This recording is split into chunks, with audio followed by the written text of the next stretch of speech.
السلام علیکم ورحمۃ اللہ وبرکاتہ۔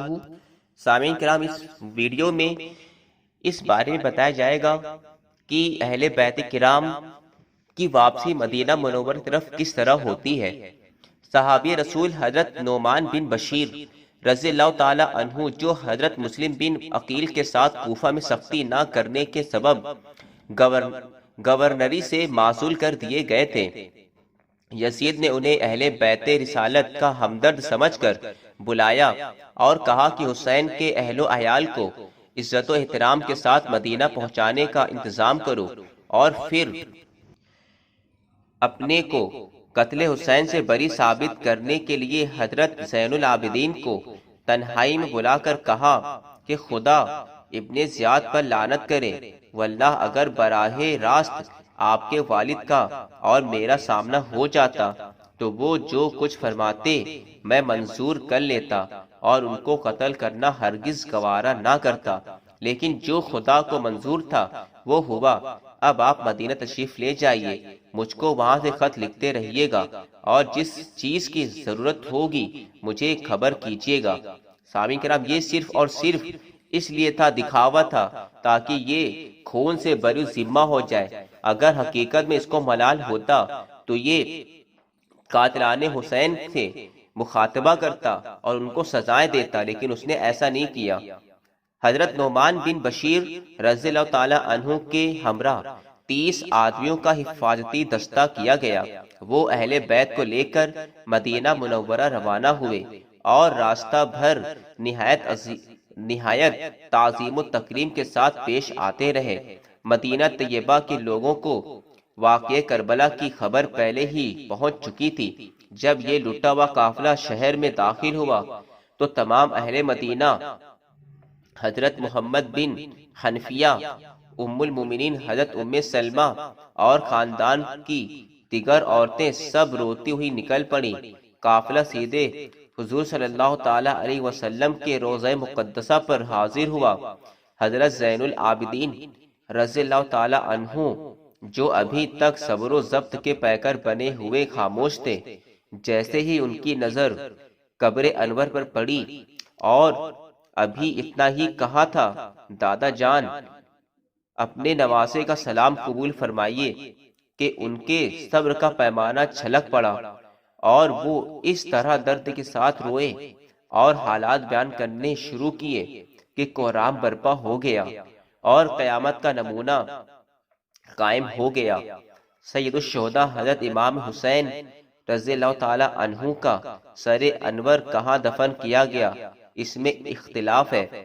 مشہور یہ ہے کہ اسیران کربلا کے ساتھ یزید نے آپ کے سر مبارکہ کو مدینہ طیبہ روانہ کیا، جو سیدہ حضرت فاطمہ زہرا یا حضرت امام حسن مجتبی کے پہلو میں دفن کیا گیا رضی اللہ تعالی عنہم۔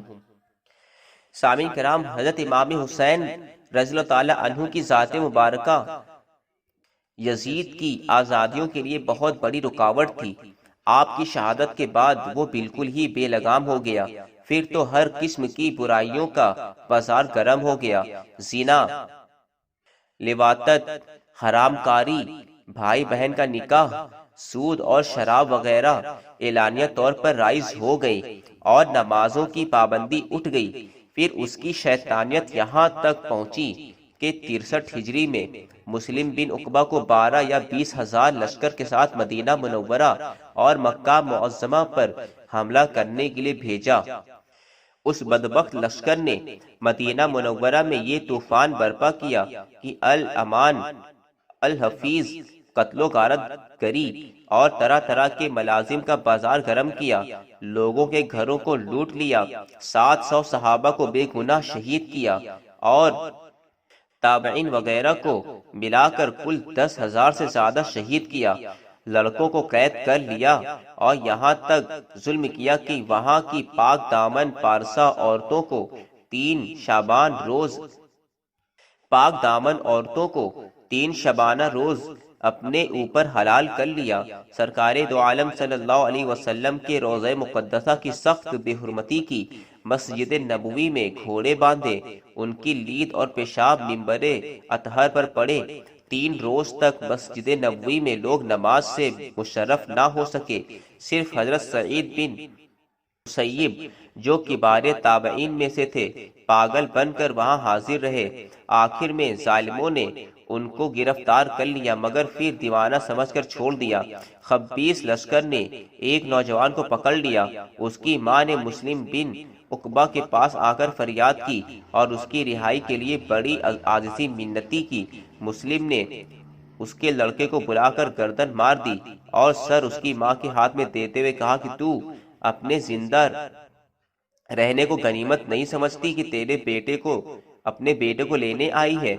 ایک شخص کو جب قتل کیا گیا تو اس کی ماں ام یزید بن عبداللہ بن ربیعہ نے قسم کھائی کہ اگر میں قدرت پاؤں گی تو اس ظالم مسلم کو زندہ یا مردہ جلاؤں گی۔ جب وہ ظالم مدینہ منورہ میں قتل و غارت کے بعد مکہ معظمہ کی طرف متوجہ ہوا تاکہ وہاں جا کر عبداللہ بن زبیر اور وہاں کے ان لوگوں کا بھی کام تمام کر دے جو یزید کے خلاف ہیں، تو اتفاقاً راستے میں اس پر فالس گری اور وہ مر گیا۔ اس کی جگہ یزید کے حکم کے مطابق حسین بن نمیر سکونی قائد لشکر بنا۔ مسلم کو انہوں نے وہیں دفن کر دیا۔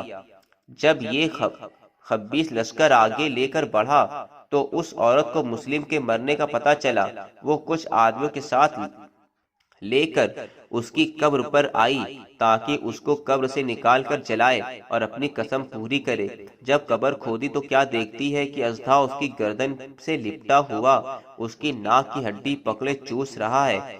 یہ دیکھ کر سب کے سب ڈرے اور اس عورت سے کہنے لگے خدا تعالیٰ خود ہی اس کے اعمال کی سزا اس کو دے رہا ہے اور اس نے عذاب کا فرشتہ اس پر مسلط کر دیا ہے، اب تو اس کو رہنے دے۔ اس عورت نے کہا نہیں، خدا کی قسم میں اپنے عہد اور قسم کو پورا کروں گی اور اس کو جلا کر اپنے دل کو ٹھنڈا کروں گی۔ مجبور ہو کر سب نے کہا اچھا پھر اس کو پیروں کی طرف سے نکالنا چاہیے۔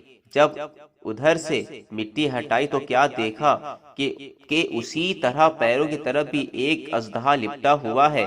پھر سب نے اس عورت سے کہا اب اس کو چھوڑ دے، اس کے لیے یہی عذاب کافی ہے۔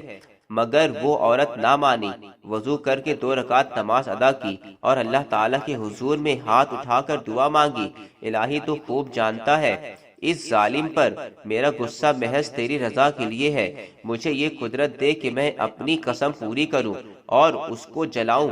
یہ دعا کر کے اس نے ایک لکڑی سانپ کی دم پر ماری، وہ گردن سے اتر چلا گیا۔ پھر دوسرے سانپ کو ماری، وہ بھی چلا گیا۔ تب انہوں نے مسلم کی لاش کو قبر سے نکالا اور جلا دیا۔ شام کربلا صفحہ نمبر 245۔ اس طرح سامعین کرام بہت سے قاتلان حسین کو بہت ہی دردناک سزا بھی دی گئی جو آپ ہماری اس کے آگے والی ویڈیو میں ضرور ملاحظہ فرمائیں گے۔ السلام علیکم ورحمۃ اللہ وبرکاتہ۔